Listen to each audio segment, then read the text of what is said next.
Hi, everybody, and welcome to episode 72 of The Lunch Bunch. This week, we're going to be talking about spring cleaning. We're going to talk about tools and tips and advice, why it's so important to clean up your social media platforms. What platform do you feel is most challenging to maintain? It might be the one that moves the fastest to me, probably would be Facebook. If you don't have your settings just right, then you just get inundated with other people's feeds. You think, oh, I'm going to have a one-on-one with Ray, but once you do it, depending on your settings, other people. So I guess maybe Facebook would probably be the most challenging. It's the one that changes the most.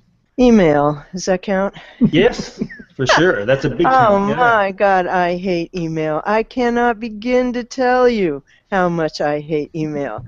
Jess? All these profiles and all of these places that exist for me in all of these platforms that I'm like, oh yeah, I want to try this out, and then I forget about it. Ello being one of them. I was really bad about that one. And I go through and I look at all my profiles once in a while. One, to make sure they're updated, but two, do I really need them? And one of the things that always surprises me is when I do that, I always find somebody really cool, I find a new source of content, or I find an opportunity and go, wow, this has changed just enough to get my interest to keep coming back. So I'm going to look at it from the positive side this morning. And we would expect none less for you, Jess. That's why you have all the sparkle. Things. I love you dearly, Randy, but I'm the polar opposite of you. Jess, it doesn't surprise me. You are really super organized. BL, I am with you. People who change the subject without changing the subject line drive me crazy. And you've never seen me that animated before, have you? Well, what do you do when they're clients? That's the thing. Like, how many times can you say to your client, will you please change the subject line, and they don't do it? What are you going to do?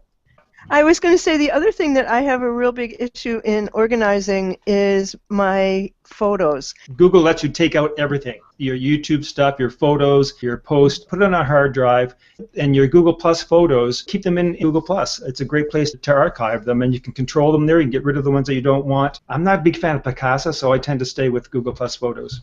What's the maintenance thing that you do on a regular basis that you think is most important? I bet you every day I get 3 nice-looking bios or somebody that's following me, and I look on it, and it's my Twitter followers. It's just a spam link. And I block those. I mean, I do that every day. I report them as spam as well, and I do that for my clients because that does happen every single day. Block them, BL? I block them, and then Yeah. I report them as spammers, yeah. But I do it on my phone. It's easier to do it on the phone. Well, thanks, guys. We're at the end of the show, and I want to say it was fun. Imagine that. So that's it for episode 72. I'm going to see you next week. Take care. Bye-bye.